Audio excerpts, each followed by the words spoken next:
watching Your Vote on Your TV. My name is Barry Wright. With me is Keith Ben. Keith is running for the New Blue Party of Ontario. Thanks for taking time to join us. Thanks for having me, and I appreciate it. All right, tell us a little bit. I know you ran in 2022, but for those who are not aware, tell us who you are and why you're running. Well, I'm a guy from southwestern Ontario. I was born and spent the first 12 years of my life in Wallaceburg. Most people know where that is. My family operated an iron foundry there.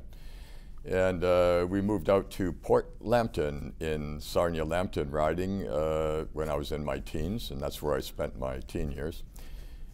And then after I finished up high school, I wasn't too sure what I was going to do career-wise, so I took a few years off and traveled around a bit, and then I decided I was going to study geology. So I went on and eventually completed my doctorate at the Université de Montpellier in France, and took a tenured position at the University of Ottawa. Spent 17 years there, teaching, doing research, publishing papers, all the good stuff academics do. And then for a number of reasons, I made the choice voluntarily and left on good terms from the university to go to the minerals industry, because that's initially what I had my sights set on. Right. And so I've been working in minerals exploration for 17 years plus, since 2008, very early 2008. And I moved back. I took advantage of leaving the university to move back to the old family house in Port Lambton, because the way I work internationally, as long as I have an international airport nearby, I'm good to go. Right, right. Yeah. So what drew you to the New Blue Party? It's a relatively new party. Yeah. What drew you to there?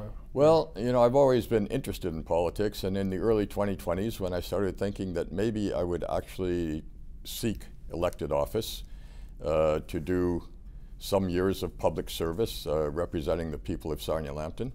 And I was most interested in provincial politics, so I looked at the various parties, and I was most interested in the newer, smaller parties, because I feel that the big party machines have just become a little bit unwieldy and hard to, they're not able to evolve any longer. And I looked at the policy platform for the New Blue Party, and I thought to myself, if I had written a policy platform, it would look a lot like that. You know, and so I reached out to the local organizers, the Electoral District Association in Sarnia-Lambton, and became the candidate for 2022. Right. And in 2022, you received one of the highest percentages of any New Blue candidate in Ontario, almost 7%. Yes. What is it that you feel is resonating with the electorate as far as the New Blue policy is concerned?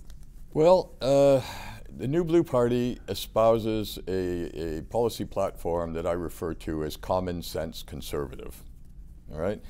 That means that, you know, we believe in a government that is accountable, transparent, and has integrity. And of course, the integrity comes from the transparency and the accountability. We differ from all of the other major parties, including Doug Ford's Progressivist Party, as I call them, because we do not believe that every problem can be solved by just throwing a great big bag of taxpayers' money at it. And sadly, many of those big bags of money are full of borrowed money, which we then have to pay interest on. We feel that the proper way to address problems is to first take a good look at it, study it, analyze it, and try and figure out why something isn't working properly. And then address that issue, make it work, fix it. Don't just throw money at it. Sometimes you might have to add a little bit to the budget to make it work properly. Sometimes if you make it work properly, you might actually save on your budget. Right.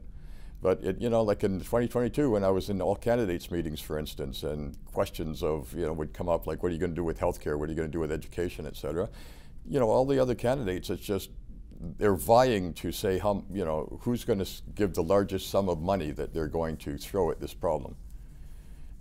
We want to solve problems. In my time in industry, in the private sector, as a vice president of several junior companies and also in upper management positions, has taught me a lot about transparency and especially financial accountability.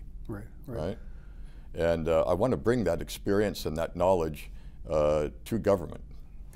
And you talked a little bit about healthcare, education, that sort of thing. Are there specific sort of platform policies, or as you say, we sort of look at everything on a case-by-case basis? Well, we would look at everything on a case-by-case basis when it came time to actually sit down and solve problems. But at the larger scale, in terms of public education, we want to help families access alternative forms of education if they choose to, if they wish to, probably by way of tax credits. You know, if somebody's not using the public education system, but they're paying taxes on their property, for instance, to pay for that, they should get a credit, and that they could use to help them fund, whether it's homeschooling or whether it's a private school or some other form of schooling. In terms of healthcare, you know, we think that we need to take a real good look at it and start looking at how we could reduce bureaucracy, for instance, and help to increase accessibility to testing and diagnostics, especially, and also treatment. And one of the ways to do that, and there's a bit of that started already, I experienced it here in Sarnia, is to have some privately owned and operated clinics funded by the public health care system, so that people don't have to go in with their credit card and pay for it. These are just entrepreneurial medical practitioners who will set up an imaging lab, for instance, X-rays or MRI or something like that, have an efficient team that would allow them to make a profit, make money from offering the service that would be paid for by the Ontario Healthcare Plan. Right, right. I did that right here in a clinic. I'm sorry, I don't remember the name of the clinic. It was about 4 years ago now. Here in Sarnia, where my GP recommended I go for some X-rays.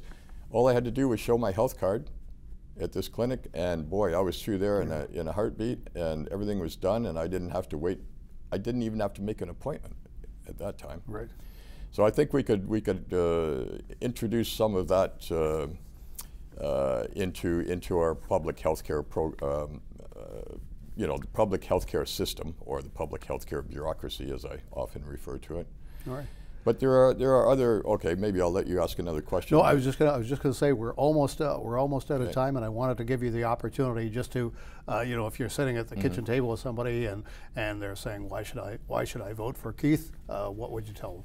Well, I'm going to bring my private sector experience and knowledge and abilities and transparency and accountability to government, for one thing. I'll be listening to them. I'm not going to be operated by a large party machine. I'm going to have a free voice. And I would, if I were in Sarnia Lambton talking to people, I would talk about the agri-food industry. I have some good ideas on that, and I can get more by talking to people. And I would also talk about the petrochemical and refining industries here that I think have kind of stagnated a little bit. There's not much growth and expansion and new industry coming to town. I think it's in large part because of the climate scam, as I call it, and I could talk about that for a while, but I am a nurse scientist with a PhD, so I know something about that, and I know it's completely overblown. And I think we need people in government who are going to tamp down on that, you know, that climate cult thing, right, and allow industry to grow and flourish while always respecting the environment. Okay. Keith, thanks so much for taking some time. I know we just scratched the surface, but we, just, we appreciate you taking the time. Keith Benn is with the New Blue Party of Ontario, and certainly go out and vote February 27th. Thanks again.